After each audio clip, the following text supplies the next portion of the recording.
Good evening, everyone.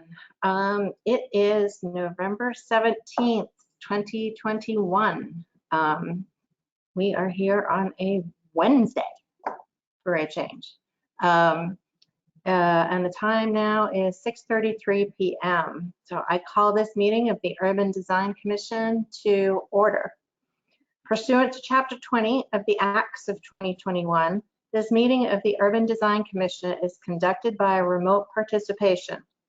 We will make recordings available upon request as soon as possible after the meeting.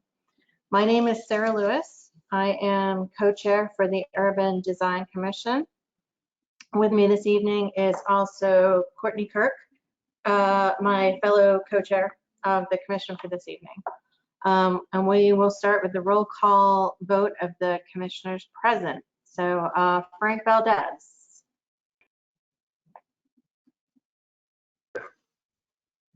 Andrew Abba.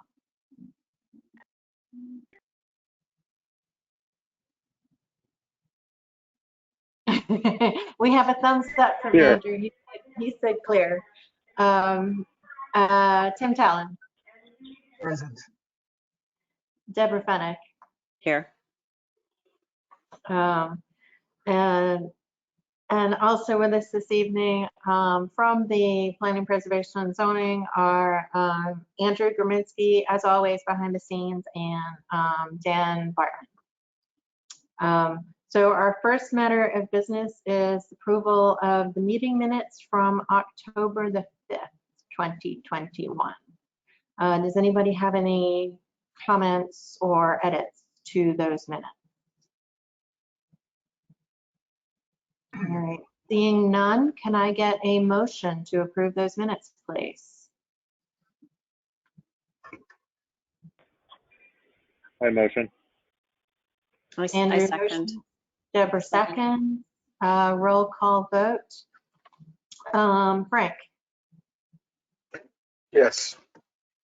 Tim? Yes. Andrew? Yeah. And Deborah? Yes. All right, thank you. So then the second item on our agenda is an overview of the commission's purview and responsibilities. So one of the things that as we've been talking and holding meetings, and the issues with timekeeping and procedure in this remote environment is something that sort of I've been giving a lot of thought to, and also sort of to try and make procedurally similar processes and steps to follow. I'm trying to get parallel between a lot of the boards and commissions that we are responsible for. So one of the things I wanted to do this evening is sort of take a step back and remind us, first of all, sort of what our purview is. And so, sort of as it's specified in the rules and procedures document and in the Somerville ordinance. So we've got, first is to ensure that development protects and enhances the public realm and human scale of the city of Somerville. Second, to inform the selection of a preferred schematic design option, confirm satisfaction of design guidelines, provide guidance, and recommend modifications to address any design issues or concerns. And thirdly, to provide additional advice and recommendations to applicants when required by the Zoning Board of Appeals or the Planning Board. So our purview is that of stewards of the public realm. And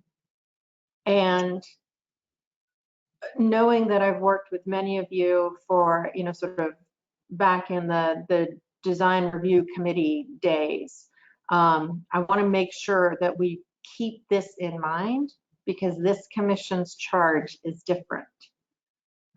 So we have to review the compliance with the guidelines the standards that are in the zoning ordinance. So, sort of, we are not responsible for determining zoning compliance. We don't get to approve a project. We get to improve, perhaps. We don't get to decide that a guideline should or should not apply, or is not relevant in some way. It's in the ordinance.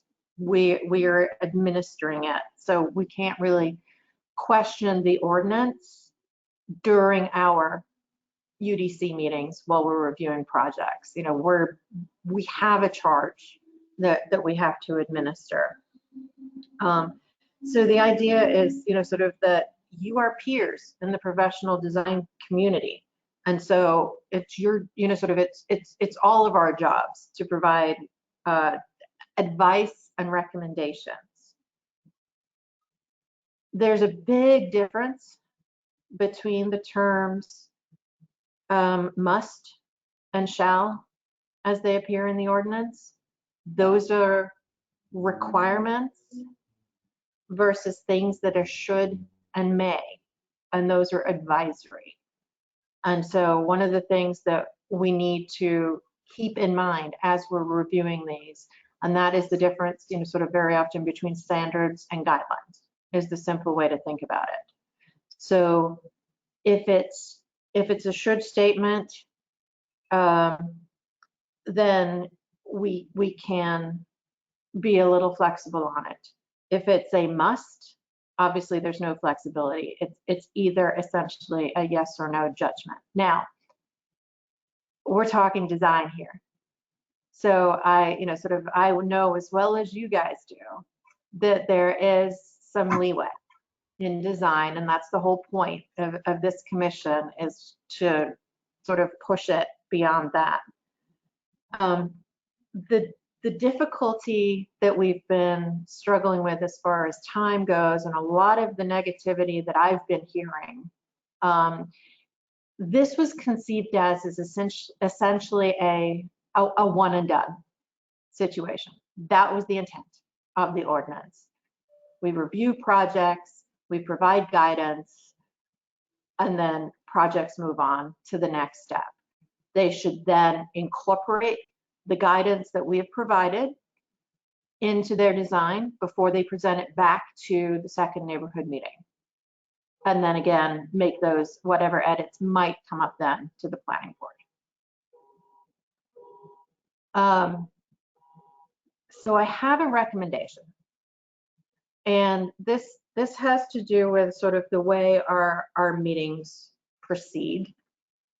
And so I'm throwing it out there as a reversion to be a little stricter about Robert's Rules of Order as to how we proceed. And I think this can help us with our timing. But this is open for, sort of discussion. So we already do, sort of the call to order and all those formal things that is called by the chair, whether it be me or Courtney or Louisa from PISA. We do the review and action on meeting minutes. I would like to start instituting, if there's and I will freely admit, I am a casual person. I am not very good at parliamentary procedure. But I think in this setting, I think if there's comments that need to happen, then perhaps there's a hand raising.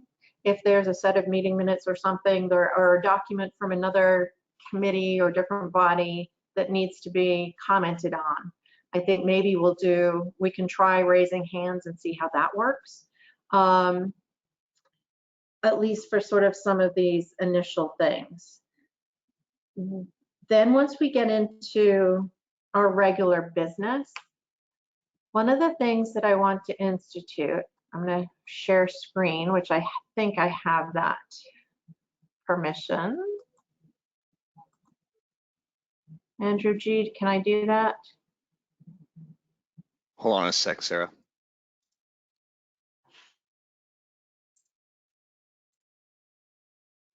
Try now.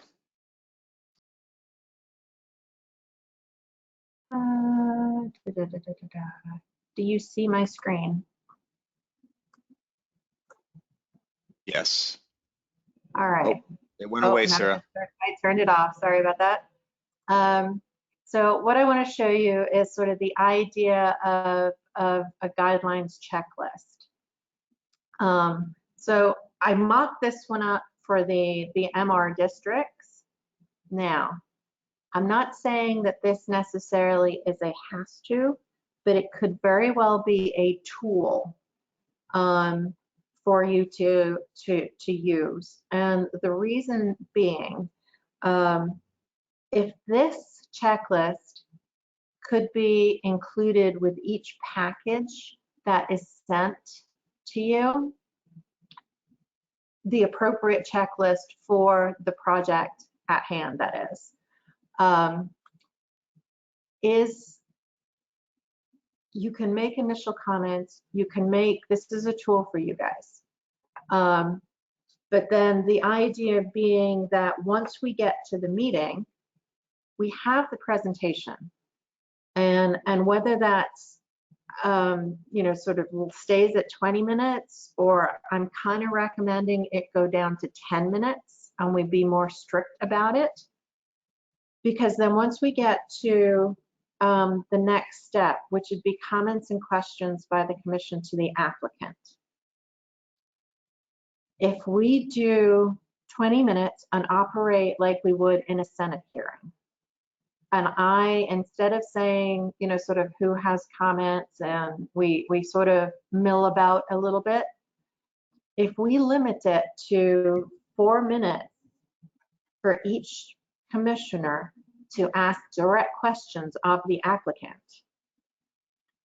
then that will be in about another 20 minutes.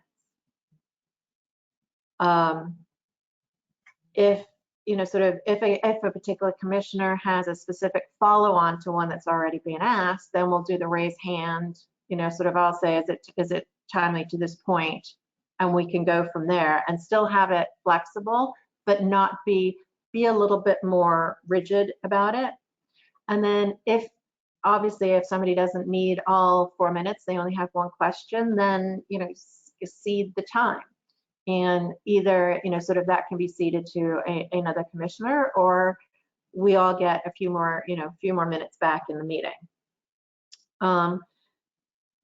Then we go to deliberation by the commission, and perhaps that is limited to another 10 minutes.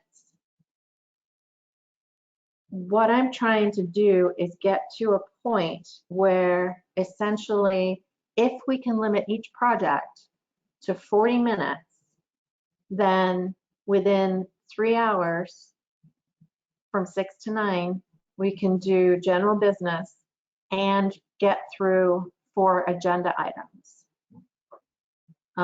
So that's where it sounds formal, and it might sound like madness, but I'm, you know, sort of, I've heard what a lot of you have said. The thing that will be tough to get our brains around is the idea that the deliberation by the commission is amongst you guys, us only. If further information or questions have arisen, we can then ask the applicant, but I want to do that as a through the chair scenario, so the applicants don't think that this is a negotiation or a debate. Then we can either do, depending on the complexity of the project, I thought we can either do, you know, sort of the motion and the voting right there, so that it is a one and done scenario. Or if we continue the project, we only do one continuance.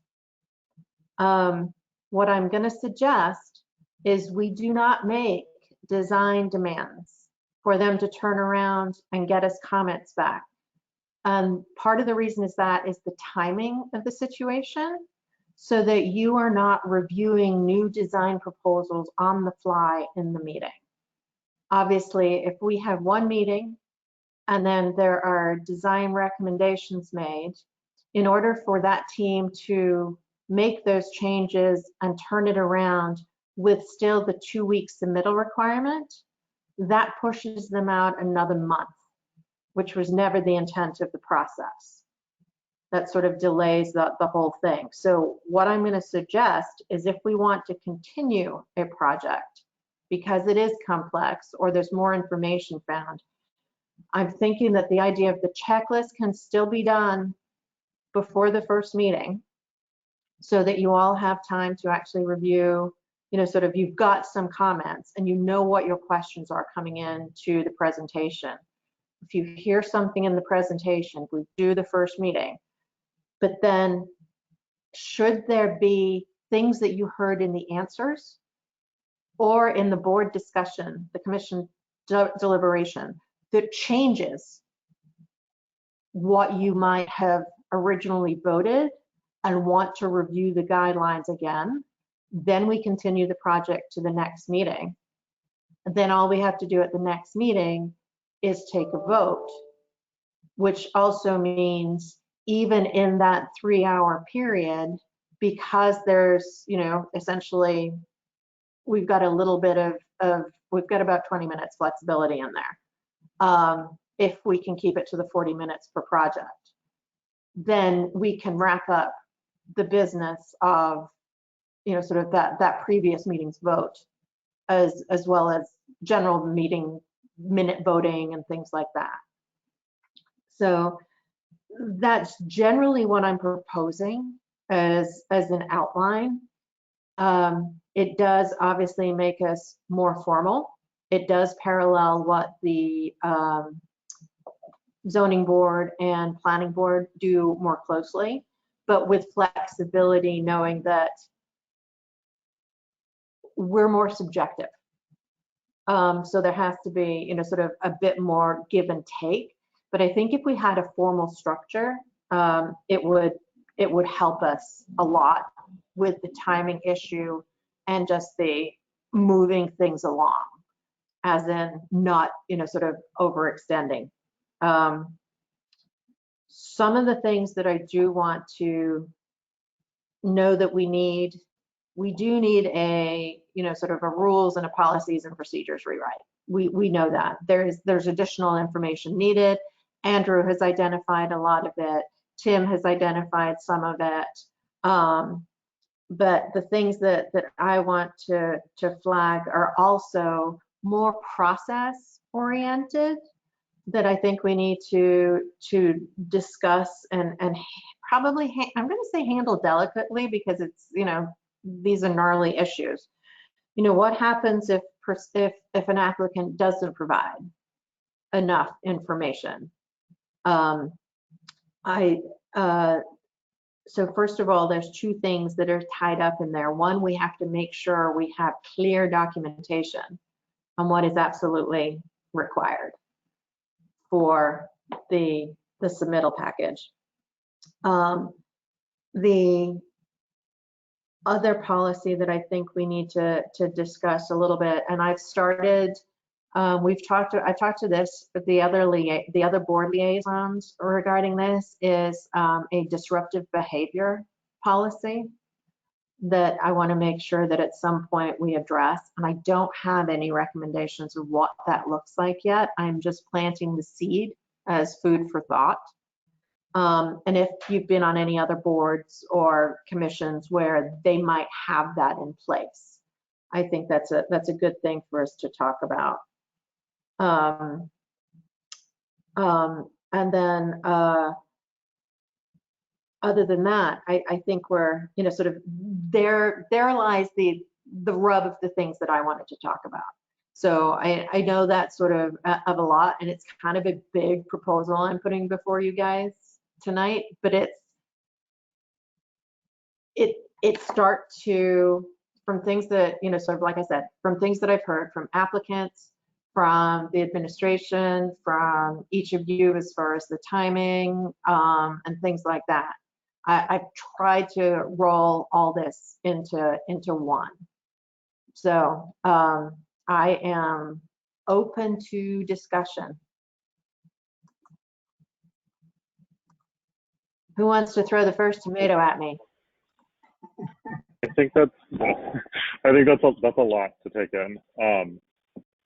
I think that's a lot to take in. I think one thing that kind of jumped out at me, like I've had several projects go through on the opposite. I mean, I wasn't presenting them, but several of my projects have gone through this committee, so I see it from both sides to some degree. And the first thing that kind of jumps out at me is I don't know how we would present a project in 10 minutes. That one gives me agita. And just as sort of like a benchmark, I think just your presentation tonight took 23 minutes. And Yeah. for me to think about trying to present an architectural project in half of that time, I don't think, I would have a hard time, especially since the landscape architect always gets the shaft as the person going last, with that time limit. True story. But Okay. Yeah, that's good to know. But that was the first thing that jumped on me, but I don't want to monopolize the conversation either. Yeah, and just jumping on presentation time, I think perhaps there should be some recognition that projects differ in their complexity too. I don't think a backyard cottage needs 20 minutes, but perhaps a large building in an HR district does, or perhaps need more. Yeah, and that's another thing is, so in our list of things in our purviews, I don't know why we're looking at backyard cottages to start with in the first place. Like, I would love it if we could somehow make that go away, because I look at the backyard cottages. I'm not saying that they're not important, but within the scope of things that we look at, it seems like that is adversely affecting homeowners as opposed to developers. And it doesn't feel right at all, and doesn't feel like it affects really the urban context in any way, or in any way that feels substantial. We've actually talked about, that's noted. We've talked about that internally as well, because it gets to the point of backyard cottages do not affect the public realm. And as this commission being charged, sort of with that as our fundamental base, then I completely agree with that. How we do that, we might need to talk about separately, or I will talk with Mr. Buckman, actually, is the way this goes down. But so noted. I think the checklist is a great idea. Oops, sorry. Go ahead. I'm trying I was to going to say, I think think the checklist is for You're real. up, man. Tim, you're going. I'm muting.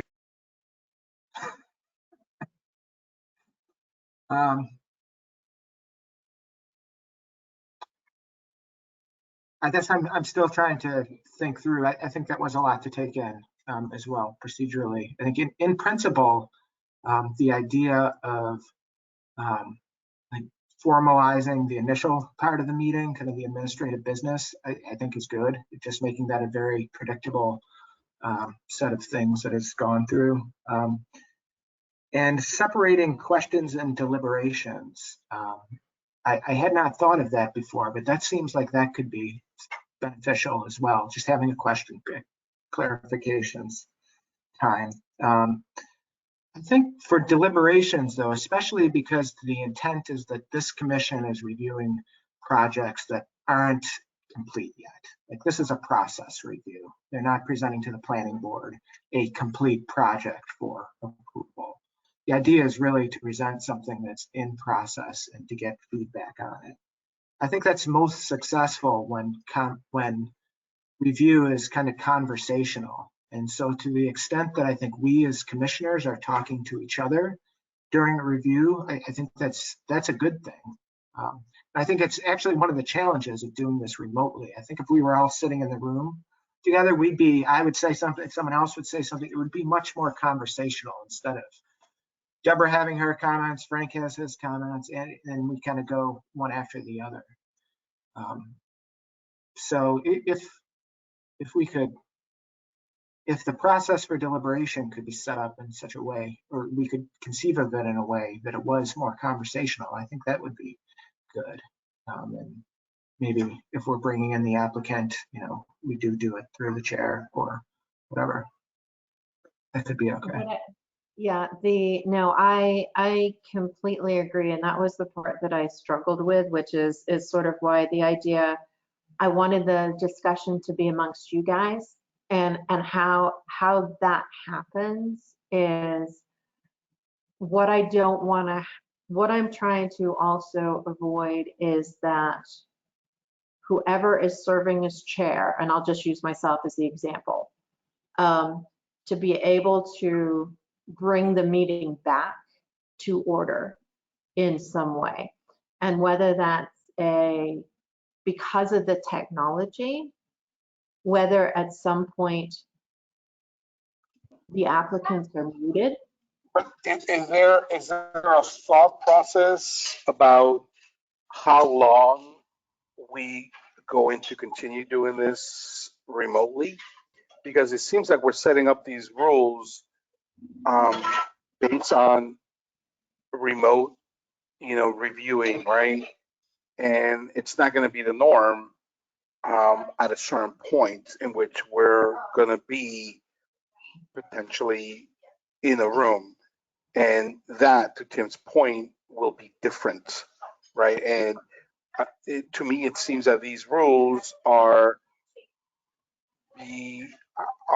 set predominantly within a parameter of the virtuality that we're in. Yes and no. So these rules are actually, they're already set by the way that we're supposed to operate. We just haven't been doing so. So the thing that will be the most different, we can still keep, the format will remain the same, but the form of deliberation, as Tim said, will be a whole lot easier than what we're trying to do right now, which is to have a casual design debate without completely talking over each other because the technology hinders us. So, Deborah. do I have permission? Yes. So I think more structure is a good thing. And I came here with a few thoughts that I'm trying to figure out how to layer onto what you talked about. The question period and then our deliberation period, I find, maybe this is just a fault of mine, but I find that I work into, understanding of the project by asking questions and hearing the answer. And I find that, and a way to start to get into us having conversation with each other, so I have a little trouble in my own brain figuring out how to separate asking pure questions and then moving on to other things. I think just to set all this up with a few things, one thought I had, I agree with Andrew, I love the idea of the checklist.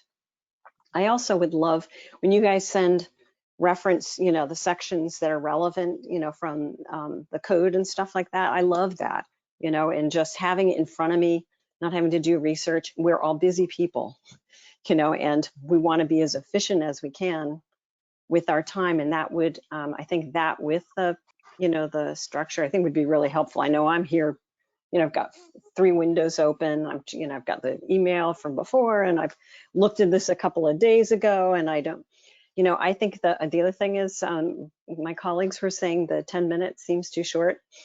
I agree with that, especially, the scale of projects we've been reviewing recently, really, they in large part, maybe we figure out a way to define the ones that don't need 20 minutes, but I do think 20 minutes makes sense. One thought I had in addition to what you were describing, just to make things more efficient, and maybe you already do this and I just don't quite appreciate it, is that the city reviews the proponent's presentation before we get it. We often don't get 3 alternative approaches. I love seeing the larger context, seeing almost like the whole city map to zoom into what this, oh yeah, I rode my bike there, last summer, kind of thing, and to know where these projects are, maybe that sort of thing. And so I think that if what we're getting is a complete presentation, you know, and last meeting we had, I think some things wouldn't even come in front of us. And then there wouldn't have been the flurry and everyone's waste of time. So I think I feel like that's really important to make this whole process work better. You know, we're all starting off, you know, solidly with a presentation that has been vetted by you guys, and we're, you know, I'm ready to be ready to behave, you know, with the rules. Yeah, but I also like the free conversation period. And I again, I would have a little bit of trouble getting into that conversation and not ask the proponent a question. But that's and it's often not to get a very specific answer, but to get the conversation going about, you know, sort of intent, you know, things that aren't quite revealed by their drawings and their presentation. So anyway, those are my comments for now. Oh, I like and I'd like that's to, your point gets exactly I just- to documenting sorry, Andrew, go ahead. no, I wanted to really echo what Deborah said. Like, I don't want to be put in a position to be running the administrative checklist on if they submitted stuff. And I feel fairly strongly that should be done before it ever gets to us. And if it doesn't get to us, don't send it to us. Like that will save so much time, because, and it would have saved that entire fiasco last week too. We have tried very heavily. Most of the submissions all of the submissions are reviewed by our fearless liaison, and there's a lot of pushback on a lot of applicants that they have not provided enough materials or have not provided it in a timely manner. I mean, to that, Sarah, the one thing that I would say is that I think that one of the biggest flaws on this whole thing is that the Urban Design Commission has been assigned as an advisory only, and people sometimes don't even take that seriously.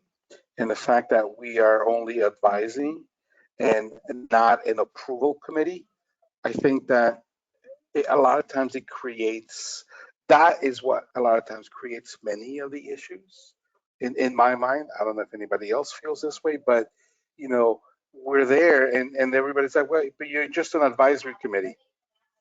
I need to get the approval from the planning board, and you're just advisory. And that in itself creates a lot of, I think, this backlog, and I think a lot of this back and forth, and what is it that we're trying to do? And we spent a lot of time doing recommendations and reviewing this, and sometimes it can get frustrating, you know, that we go through all of this effort and all of this time, you know, and it's just advisory. The feedback I've gotten is that the planning board doesn't take it seriously anyway, and still see themselves in a design review role, and basically often walk back stuff that we've said anyway, which makes all of it kind of meaningless kabuki. Yeah, no, that I completely understand, and that is one of the next things I want to tackle. So while we can't necessarily go into the ordinance right now and change the structure of this commission to make it an approval scenario. What we can do is document the submittal requirements more forcibly. Make sure those are clear, those are documented, those are out there. I can also then meet with the planning board and have a similar conversation with them about what the new process is, because I completely agree that the planning board isn't necessarily understanding the order of the process, as in how the design iterations take place. with the back and forth, and what those recommendations look like. To that point, while we cannot condition a project. That is only an option for the special permit granting authorities. However, our reports can recommend that the planning board incorporate conditions. So what I want to make sure happens is Hey, once, Sarah, yeah, I had a suggestion. I had a suggestion on all of this. And I don't know how the rest of the committee feels about this. Do you think that it would be beneficial to potentially have this meeting as well with the planning board? I mean, we never talk to the planning board. We never, discuss it and go back and forth. Some of them don't even know who we are, but I think that it would be helpful, this discussion that you're trying to put together, to have it in conjunction with the planning board and everybody to just hear who we are, what we say, what we represent, and what we do, and what we do for free. The planning board gets paid. They have a stipend. They get paid for their time. We don't. So here we are, principals and associates and people important, in their fields, spending a lot of time, and we're doing this out of our own willingness, because we want to make the city better, right? But I think that it would be important to have this discussion with the members of the planning board so that we can have this discussion. They can hear our thoughts, we can hear their thoughts, and we can be on the same page. And the incoming mayor should also be able to hear these things. So, we're all on the same page and trying to be an agenda. But right now, to me, it seems that we are a little bit isolated and in the bubble having this discussion. We're going to go back and forth what we think and what we would like, but I think that in my mind it would be beneficial to have this discussion that you're proposing and people to hear our suggestions and issues and problems and ideas with the planning board, so when they get our recommendations they understand where we're coming from. Yeah, there was I remember the time when there was a planning board member on the design commission. Jim Carrillo. And he was always a different point of view, but it was helpful. Always a different point of view, but it was always helpful. Yes, you are 100% and right. So, exactly. and so that's another suggestion. And also, we need more members. That was the other thing I had on my list to mention. that's what I should have started with. So as of last night, the confirmation of appointment committee approved 1 full member and 1 alternate member. And the full member, wait for it, Andrew, landscape architect. Sherry? Yeah, I think Awesome. Everett and Frank probably know Sherry from DRC days too. Oh, that Sherry. Sherry Great. Rowan. Yep. Oh, great. So, so we've And still we got got to an get alternate the too? council, but at least we'll stop sweating some of the quorum issues quite as heavily. Yeah. Good. But I mean, I think, Sarah, I hear all the points, I hear everything, but I think that I don't want to make any decisions now or anything moving forward until really having a consensus at a meeting with the planning board and just really talking to people and just making sure that we're on the same page and that they understand the value of what we try to bring and what we try to do. And to me, sometimes that may seem, sometimes it seems like it's not, and it's exhausting sometimes. And it's like, I would like them to understand that, and know that. And that's my feeling about it. I know what we're trying to do, and I hear it, but I think that we need to have that consensus, and we need to be working together as a cohesive group. I'm going to suggest a sort of a 2-prong approach. And so that might be that procedurally we can try what I outlined in the meetings, but it'll probably be after the new year, but I hear you loud and clear. I think this is, rather than me go telling the planning board, sort of, this is what you need, sort of, this is what needs to be done. I really like the idea of a joint meeting. So I'll work on pulling that together. What I would like to do in the meantime is make sure that we do have an update, basically to make sure our house is in order. So knowing that there are additions to the submittal or clarifying that we need to make for the submittal requirements. There are changes to the rules and procedures that I think Dan is going to go over in the item number 3. So the idea that that's the case. And actually, Dan, you would like to make a comment? Not to cut off your thought process, though. But yeah, I have a comment. No, I think I see this as sort of 3 things so far as we're talking. So, sort of it's the operations during the meeting. It is the larger level of interaction with the planning board and plugging into the process more clearly. And then the third one would be whatever revisions to the rules of procedure and policy. I think that can be, and I put submittal requirements in that category, but the idea of the documentation, I think, is the third piece. So go ahead, Dan. Picking up on the planning board, how are the recommendations of this commission conveyed to the planning board? So when they get a project to review, how do they receive the UDC's recommendations?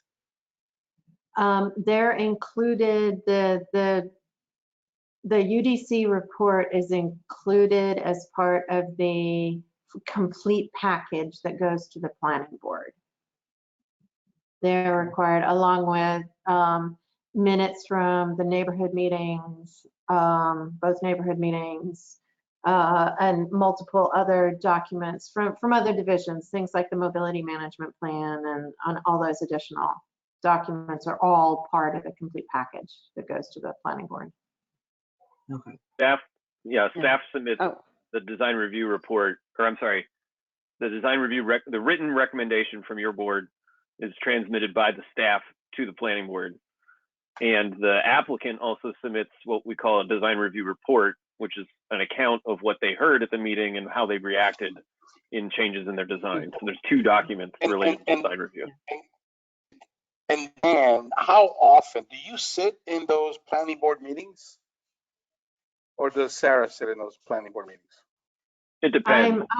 It depends. So my question is, how often does a planning board member say, oh, the recommendation from the Urban Design Commission was this, this, and this, and that, and I don't think they complied with that or something?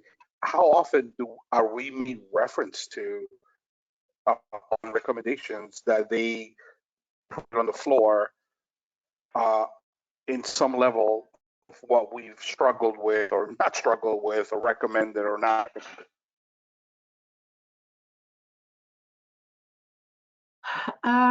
I personally have heard maybe only once or twice.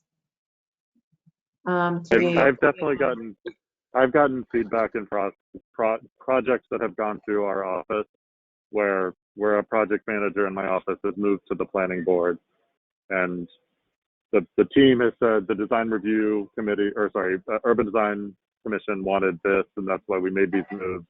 And the feedback has been, well, their advisory, we want you to do this, and then they walk back essentially everything that we had them taken through. So I've heard that, and having gone through design review committee with a project previously before I was part of this committee, I've watched a project get pushed by design review in one direction and then shown up at planning board and had it walked back to the thing that we had before we started. And it's frustrating for the applicants, and I know it's frustrating for us as well.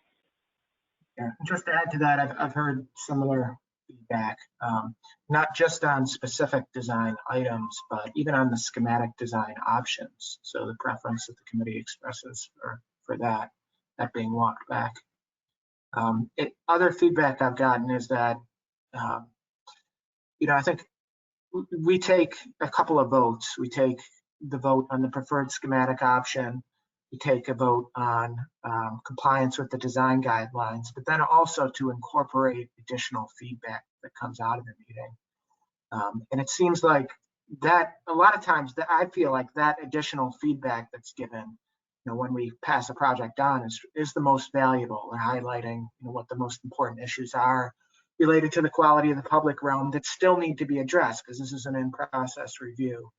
And I've read that the planning board, they'll look and say, well, this was approved by Design Review Commission, like it's done. That's done. And that additional design feedback isn't perhaps being evaluated as maybe we would hope as part of that final review process. So I wonder if there's a way of maybe thinking about how those recommendations could be better or more clearly conveyed to the planning board, so it is part of their process as well. Yeah, no, I think You that can that meet also every- gets to Frank's point. Because you can meet every single guideline and still have a project that sucks. Like, bluntly, like it's not a checkbox. Like, Right. What you got, Dan? I can recall 2 meetings with the planning board, 2 specific buildings earlier on, but one of them was 3 Hawkins. You remember how many times that went around in circles, and then it was referred back to your board to get another design review because we didn't have a urban design commission when they first went through project approval. Do you remember that? Only to have, when it went back with the revisions made based on your feedback, they weren't very happy with where it was. So they reversed opinions and changed things again.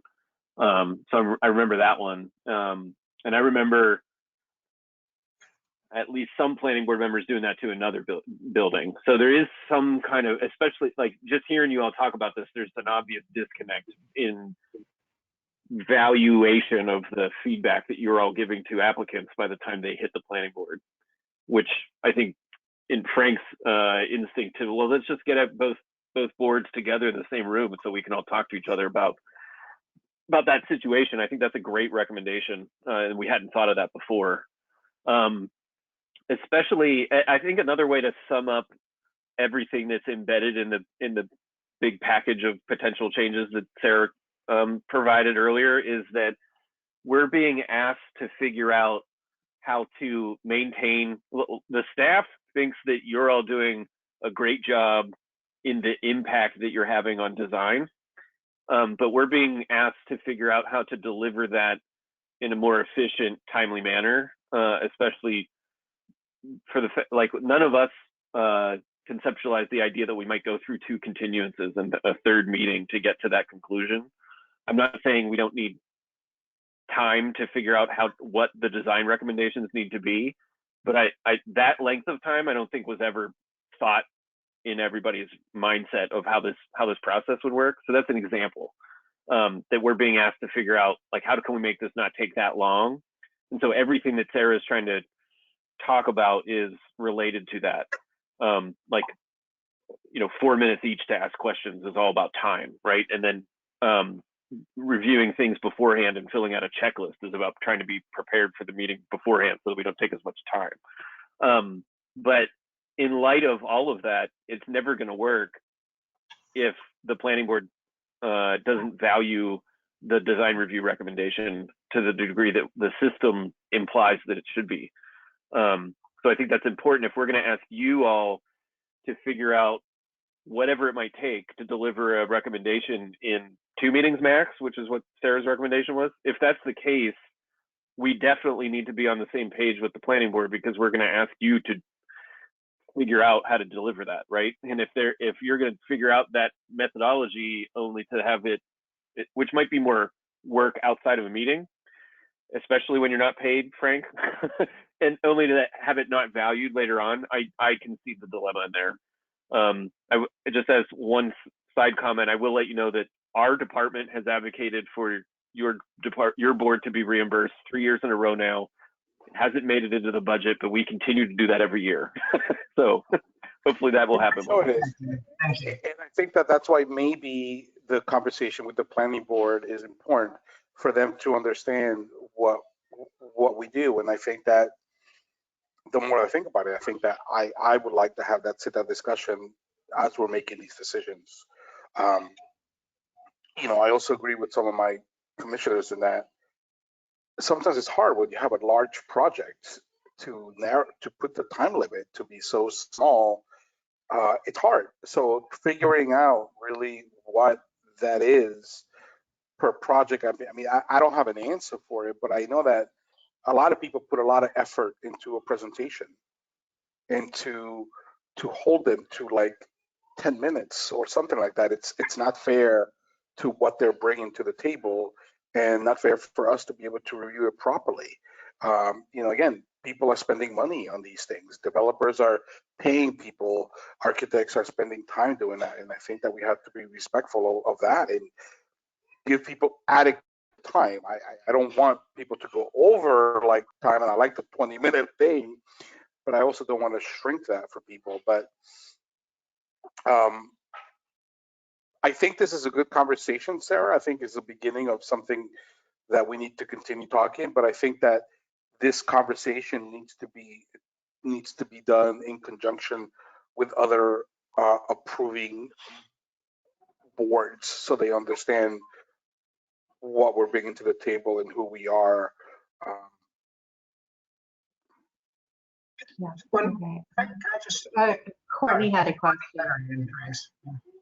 I mean, I think this was more like a thought for consideration. You know, as a member of PSUF, a lot of the development review that is happening, you know, crosses through mostly my desk from both the civic space and the large project review side of things.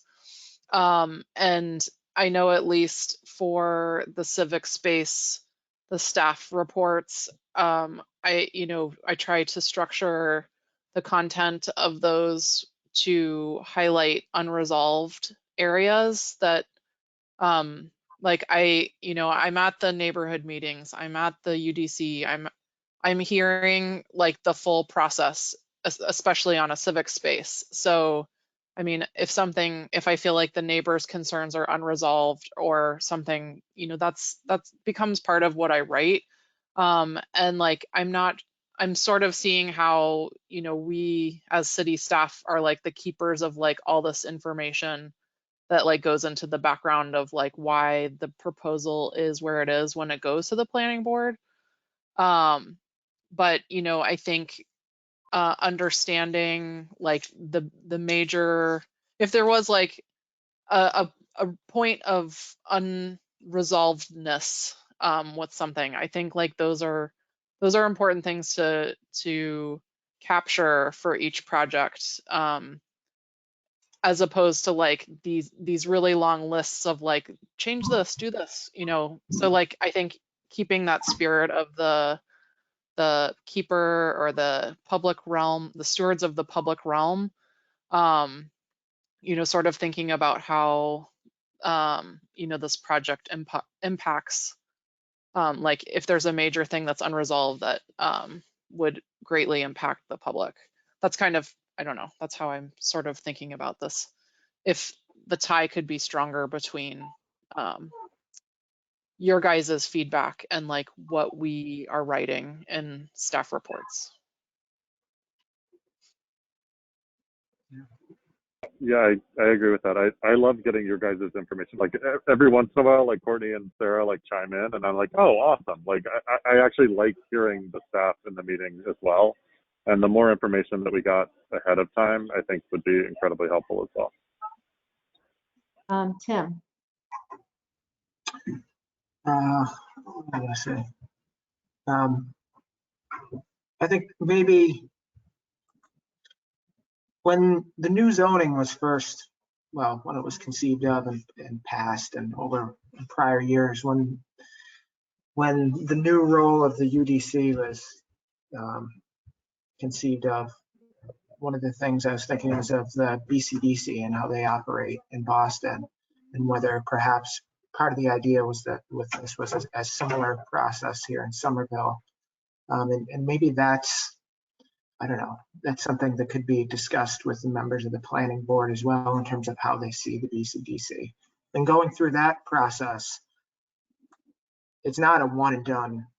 I mean, you go to the BCDC, you could be there for a year, going to meetings and meeting with subcommittees, kind of one-on-one with BCDC members, working through design issues, and then going back to the full BCDC. And I don't think, that's necessarily where we want to go. But the expectation is that kind of coming out of that process is a design that's, reasonably fully baked. And by the time it gets to the BCDC board, they look to, or sorry, the BPDA board, they look to BCDC to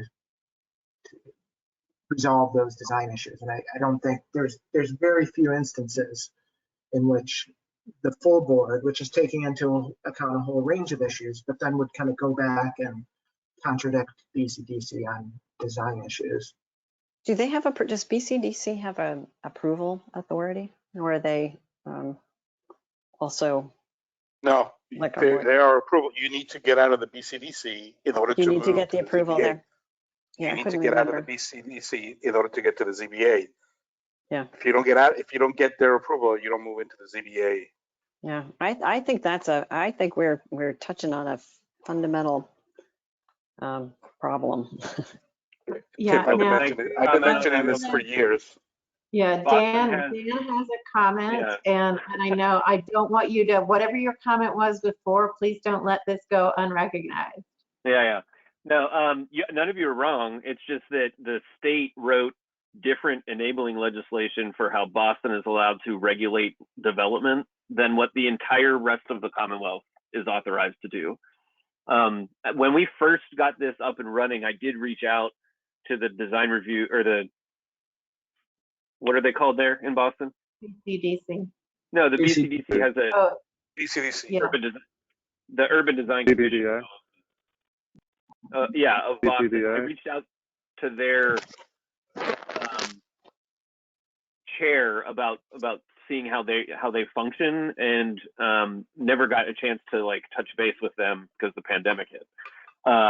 But might be an opportunity to reach out and see if we can replicate any functionality that they have.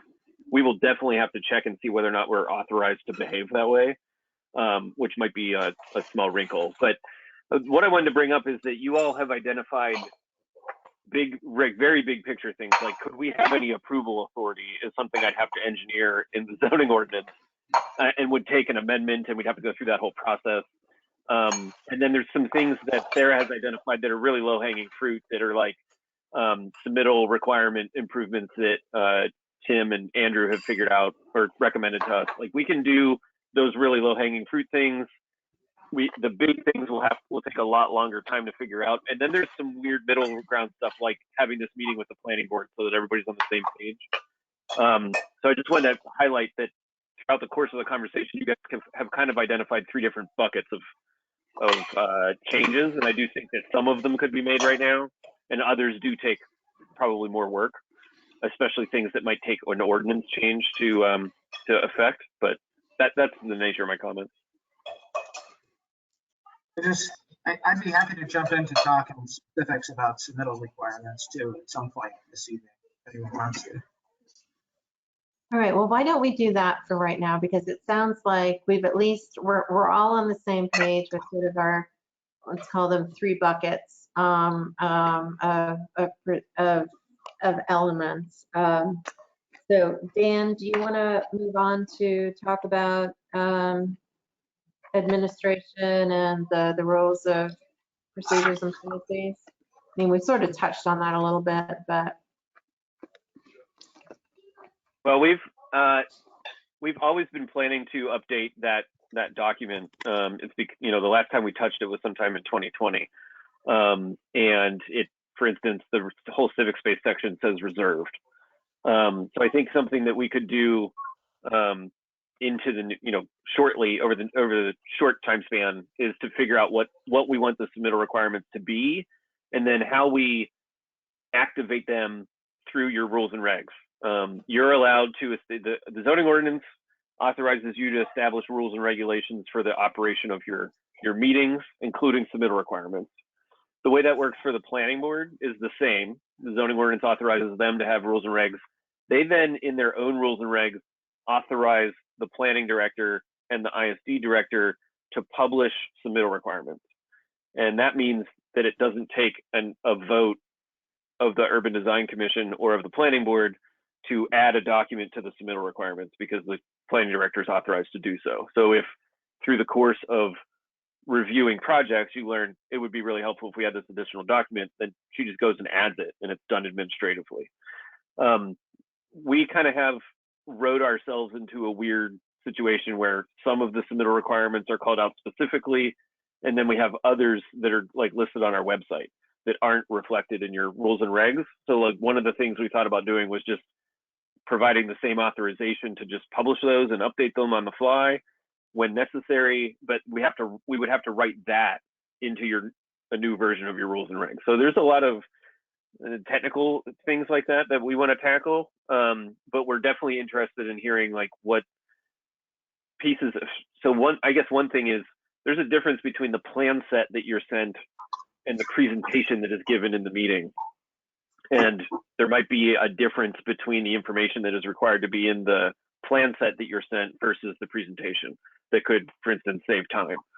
So the degree to which you want to throw out suggestions for either of those, the presentation or the plan set that you're sent, we're happy to hear all that.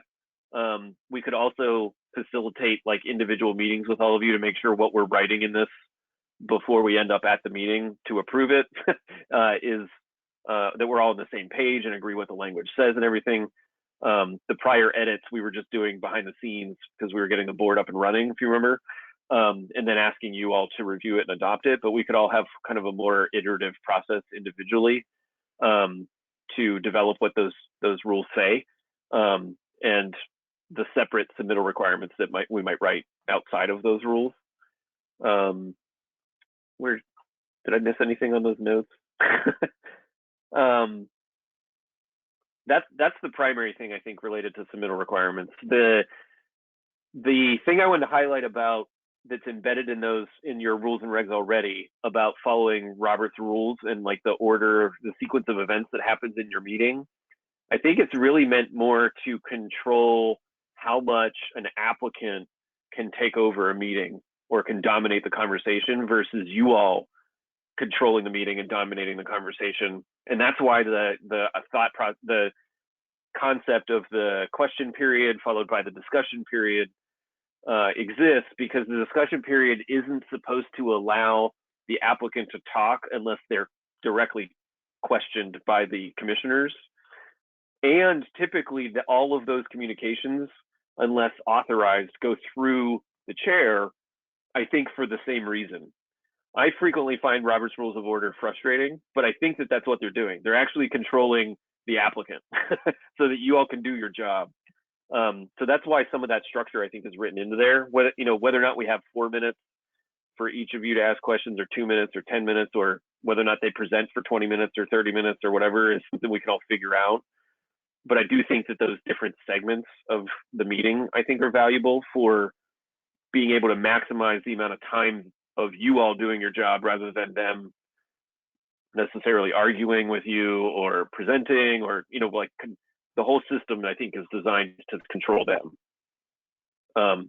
So whatever we come up with, I think within that construct would be valuable to keep those two separate time periods. But I think that's all I have.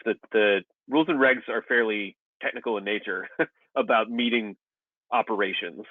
So the degree to which any of you have a frustration with a meeting operation, if you could, I guess, take a look at the rules and regs and then follow up with us, particularly me and Andrew, if you would like to address a specific subsection of those rules and regs. But our primary one was requesting authorization from you all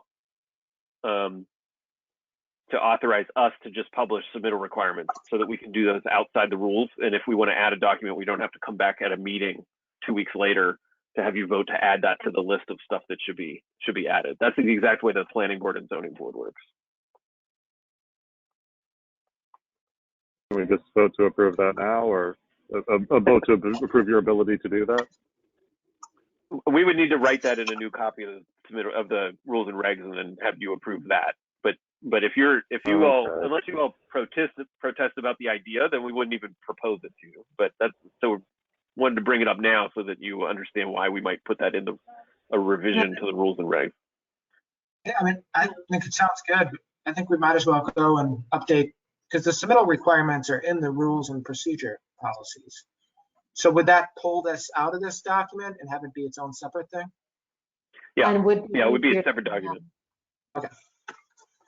So like right now, the website has more direction on what to submit to your board or your commission than what your own rules and regs say. And that's because of that setup, yeah. Yeah, I think that's fine. I would support that. Anything that makes it more clear, I think, is helpful. And that seems, having two different sets of rules doesn't seem clear. It's better for an applicant too. I mean, they don't want to read through our whole rules and regulations. They just want a sheet that says, what do I need to submit? What do I need to prepare? And the degree to which you all would like to experiment with, for instance, providing each of you 4 minutes to ask questions of the applicant, you could experiment with that just as the way that you have the chair run the meeting. But once you find a pattern that works for everybody, we should write something like that into the rules and regs, that like the question and answer period will provide X amount of minutes for each commissioner to ask questions of the applicant, period, right? So that's like embedded in the rules of how the meeting functions. But you can also achieve that on an interim basis while you figure out how much time works for everybody, for example. That Q&A period, I just want a clarification here, that 4 minutes includes their response? Yeah, so the thing that we're modeling after is like a Senate hearing. Yeah, and so they're each given like 10 minutes to ask questions, and like that's why they cut off people who are they're testifying sometimes because they're wasting their time, right? So our idea was that you would ask questions for a specific amount of time that included their answers. You could at any point cede your time and reserve it to come back to. You could give your time away to somebody else. That's how that all these rules could be developed. They're all hypothetical right now, but that's how the Senate works. You had a question specifically about, I don't want to find myself in a discussion period where I can't ask a question of the applicant.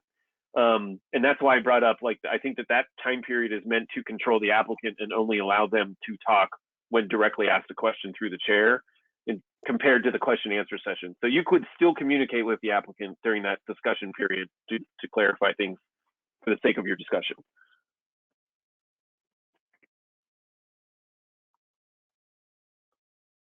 But I mean, Tim and Andrew, I know you got to go soon, but I didn't want to bypass any kind of feedback that you wanted to provide tonight about what gets submitted and what those might be. But we can how much of this to handle that tonight.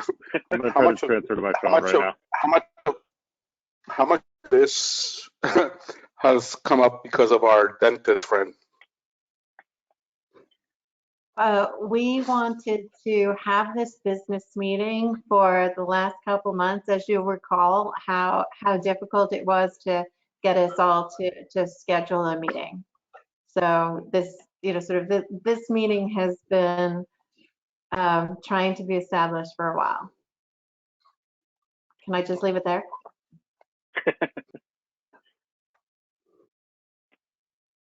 We've been emails for a long time about wanting to do this. If I can just jump, just so Frank, Deborah, you can hear these thoughts. I had a couple thoughts on things that could be added to the submittal requirements.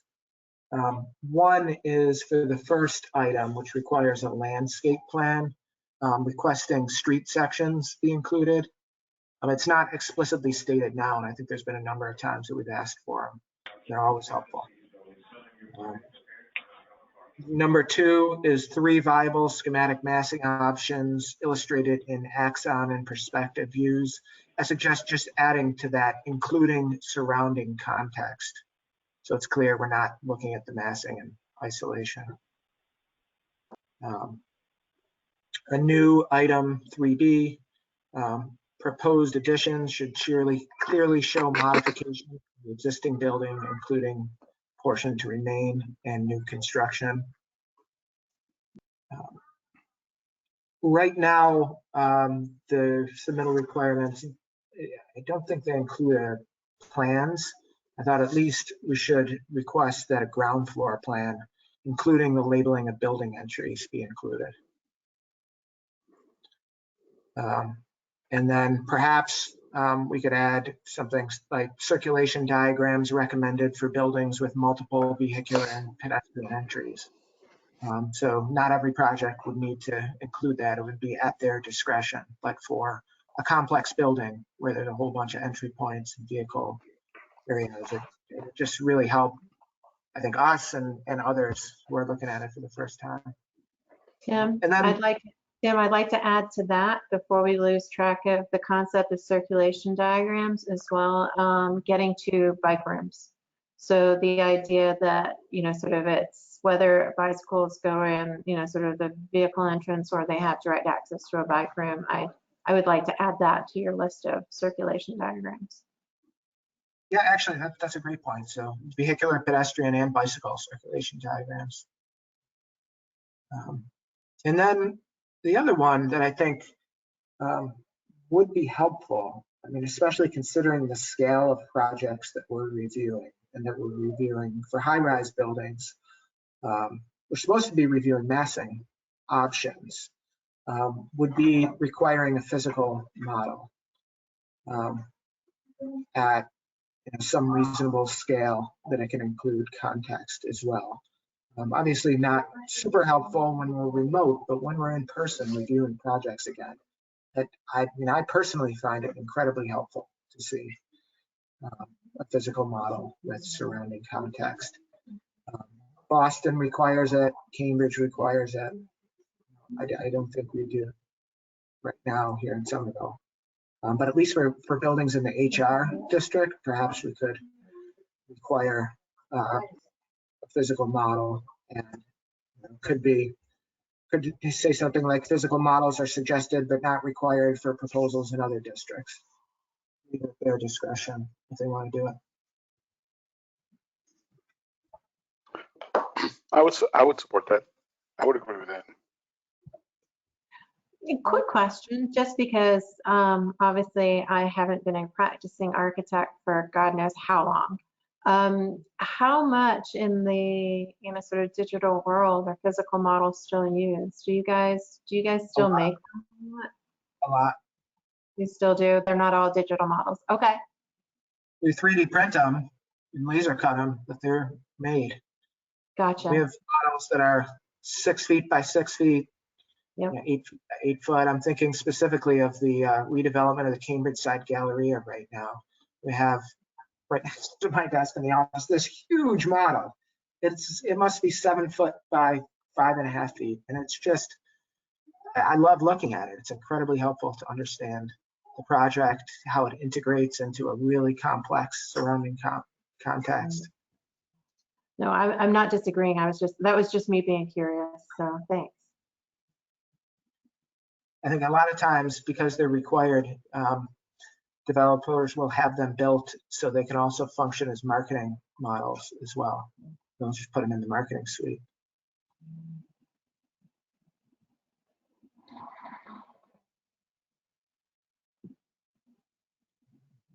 So one other thing related to the high-rise districts, and this isn't, I don't know how to address this, but I think one of the challenges for applicants is for the MR districts, we require 3 different elevation proposals. And I've been really happy with what a lot of applicants have submitted. They've been kind of oftentimes three very different proposals, and allows us to have a good discussion about them.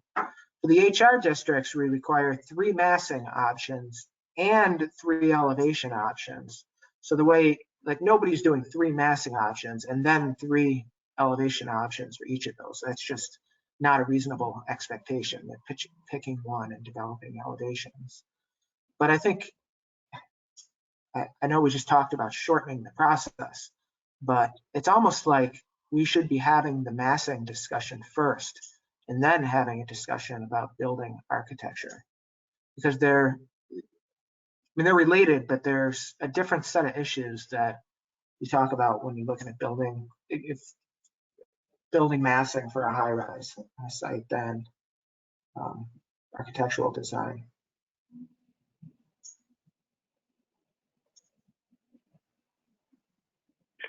That's one that we could probably change more in the short term, because the code itself just talks about schematic design options. And we broke that into two, the facade and the massing, in your rules, and could either address it differently for different projects of different scales, or have that happen at two separate meetings. Like somebody could come and review the massing with you first, and then get an urban design recommendation about the massing of the building, and then go off and design it architecturally, potentially. But there's really, what I'm bringing up is there's space to make adjustments to that without having to adjust the zoning ordinance. So it's one of the easier ones to accomplish if we would like to pursue a change. Yeah. Here's another thought that I'm just gonna spew out is, so right now there's no step for, and this is one of the longer term ones. There's no step for design review during a master plan process. I think that's where the massing discussion is probably more effective as far as the 3 massing options. Then perhaps once it gets to the building level, knowing that they're at the site plan approval phase, perhaps there's not 3 massing options if they change the massing based on the elevation on the facade, the 3 facade options. And so that gets back to what Dan was saying about the schematic design. Perhaps there are 3 schematic design options at the site plan approval level, so that it's more aligned with where they are in the architectural design process. Yeah. But that, there again, that's food for thought, because that would change the master plan special permit process in the ordinance. I think that's another, I didn't actually realize that the commission didn't have a role in reviewing master plan special permits. And if our purview is as stewards of the public realm, I think a lot of those decisions are being made in the master plan special permit and incorporated. The layout of a street, layout of streets, how buildings are oriented, their general outlines. So I would love to see that change. Not that there's that many of those. I'd agree with that as well. But I think, at the master plan special permit level, I mean, it's really generic. I think the intent is it's very generic building outlines. I mean, a lot of times the use isn't known. It's 10 years off in the future. I'm not sure. I mean, perhaps significant corners or something could be identified, but the building massing isn't going to be worked out at that level. I found it. And all that stuff is, so. A lot of the streetscape pieces though do get worked out at that level and just get applied when we hit our level as well though. Yeah. So I think as part of site plan review of individual buildings specific to a high-rise building, I think there's still a lot of flexibility with building massing, and to give, perhaps breaking it apart, building massing and elevation facade review would help give the applicants the ability to focus on massing a little more too. I know I've benefited my own work when I'm not trying to design elevations, not trying to design facades, just really thinking about how a building sits on a site, how it's related to its context. its form.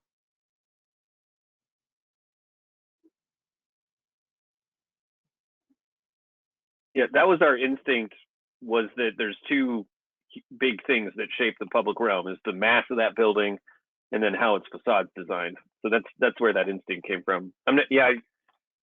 It'll be it's an interesting thing to think about, is how do we involve you with master plans, and whether or not massing something that could be figured out at all at that phase, or if it's the more fundamental structural elements, like where the streets are and how they interconnect and things like that, where the civic space. There's not an urban design review right now happening about the layout of a new neighborhood. Of the urban design. Yeah, I think the massing, Right. the massing studies are, I think you need it at both phases though, because it's doing different things. It's, once you get to the building scale, schematic design, it's thinking about more specific things, less about the larger context, more about the immediate context and so, orientation and, all kinds of things, that. So I think just the massing, having 3 facade studies for each massing seems unnecessary. It feels like, massing suggest, there's something that's suggested by the massing, and the facade would, represent that. So I think, At the very beginning. I don't think we need to go to 9 with that. No, that's what at the beginning we told people, no, you don't have to do 9, not 9. But then instantly there was a problem, because sometimes we wanted to see the other massing with the other facades. And, Yeah. And then I don't know if I'm reading this. I know oh, what was that, Sarah? I was going to say that does indicate sort of the timing to get to your point about when to what Tim was saying about perhaps the massing is reviewed prior to any of, because then we know what the general massing, that decision has been made. You already know what the preferred massing is. So then a team can come back and not show you 3 options and then say, hey, we picked this one, and show you 3 facades for that one particular option. So right. Yeah, I thought we were trying to have less meetings, but that's a whole thing I have questions about, and we can talk about later. But we're talking about submittal requirements. So one thing I keep talking about or harping on is seeing the larger context and sort of an analysis of that larger context. And there's a requirement for a narrative of, describing the larger context, but I maybe I'm missing something, but I don't see a drawing that, that depicts that, which I think would be really helpful. Anyway, that's something that I feel like, again, many of the reviews we do, they assume we know the traffic patterns in the neighborhood that they've been studying very carefully for 6 months, and we don't necessarily. So I think it's really important to document their, the larger context and their interpretation of it as it applies to their project. I might just raise the question, since we were talking about master plan approval or review, just how that might relate to a neighborhood plan. And I think, for example, you all were asked about design guidelines for the Davis neighborhood plan. I mean, I think that's one area that, unless we talk about it in a general business meeting, probably doesn't necessarily get brought up again, because until there's a specific project, and then it's like, wait a minute, where does that stand? So I mean, I would be interested in hearing the commissioner's thoughts on neighborhood plan design guidelines. I apologize if I'm talking over people because I can't see you anymore, because I'm just on my phone, because I'm on the plane.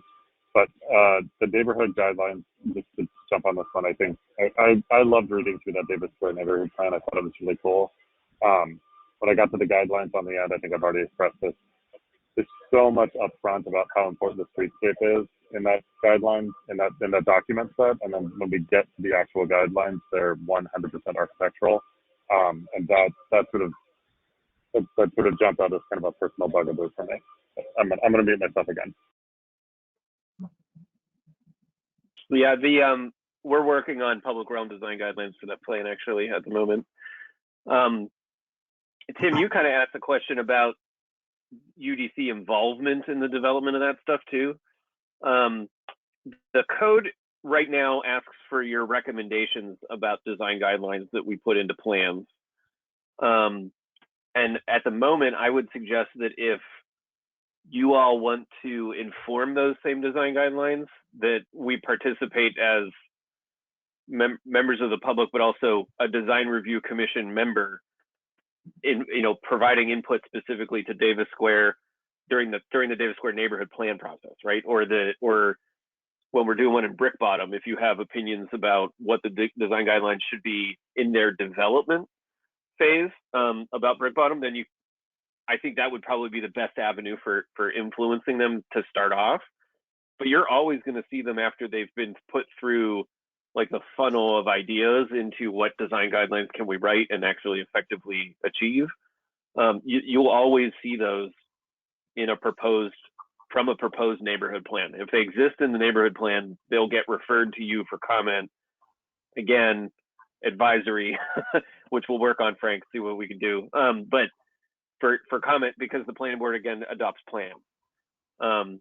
Some of that's the construct of the state law for how what planning boards are and what their authority is. We might be able to write some stuff into our local code saying that the planning board is required to get opinions from you or whatever. I don't know yet how to answer that question, that broader question about your authority. But in general, your commission will always be delivered those design guidelines from Davis Square forward, and they weren't always in the plans either. There might be some referenced, like a one-off guideline, but there was never pages of design guidelines like Davis Square has until, like, that's the first time we wrote them like that. Otherwise, there's just in the zoning ordinance. We actually think that was a shortfall of the Union Square plan. We should have written more definitive design guidelines for all of those areas.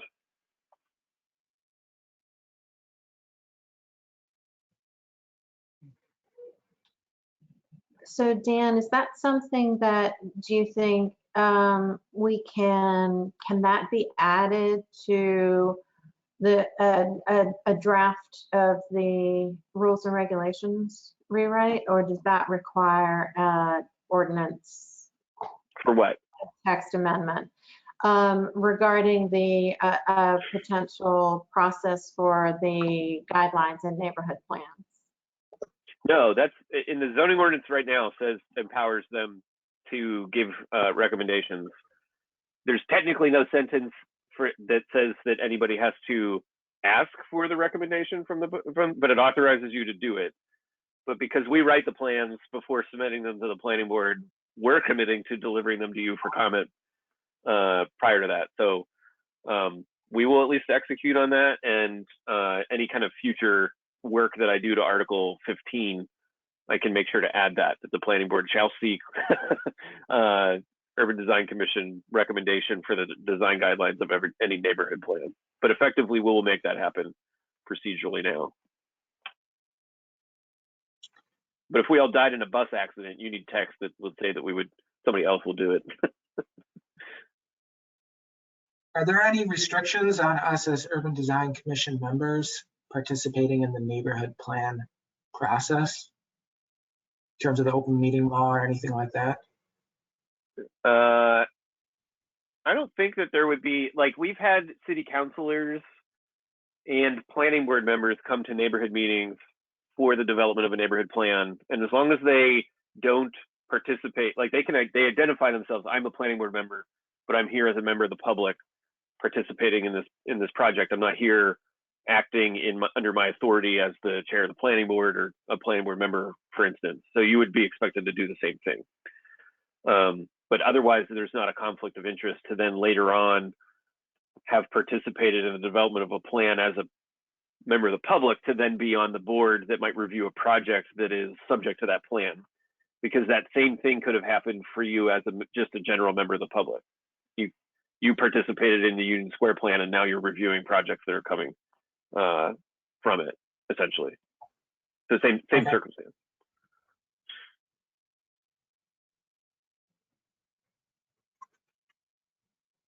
All right, I feel like it's just after 8 o'clock. I feel like we've had a great discussion and had a lot of, there's a lot of meat been discussed this evening. So if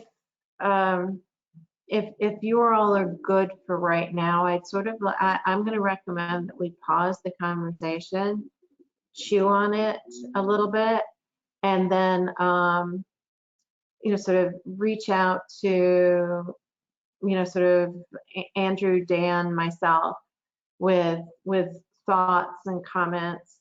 Please be respectful of open meeting law and don't copy everybody all at once so that we're not deliberating without proper noticing. But please do reach out with thoughts and comments. Sarah, is it okay if I add one thing real quick?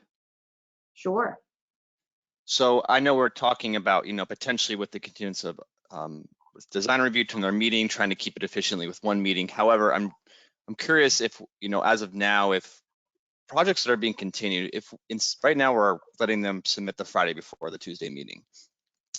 And I feel like we're running into some sort of, there could be issues with you as commissioners getting things in time for review at the moment, because sometimes commissioners don't always get things in by, well, it's on the agenda's out, either Thursday afternoon or Friday morning, and they don't get the materials until later on. And oftentimes you will be emailing me wondering where the material is, because it's sometimes not always sent in time by a certain deadline. So I'm thinking that maybe we should just keep things consistent at that Tuesday, the week before, for every submission type. Just so we can have consistency and that you have ample time to review all submissions. I just was curious about your thoughts. But again, that's something that we can you can consider as you read through the policy document and provide, us staff with your thoughts. That's can I add one other takeaway? Yeah, go ahead, Dan.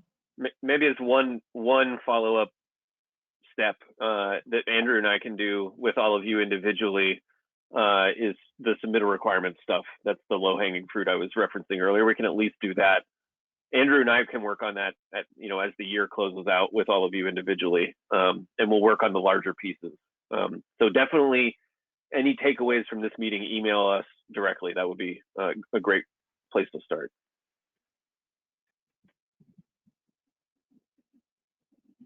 Okay.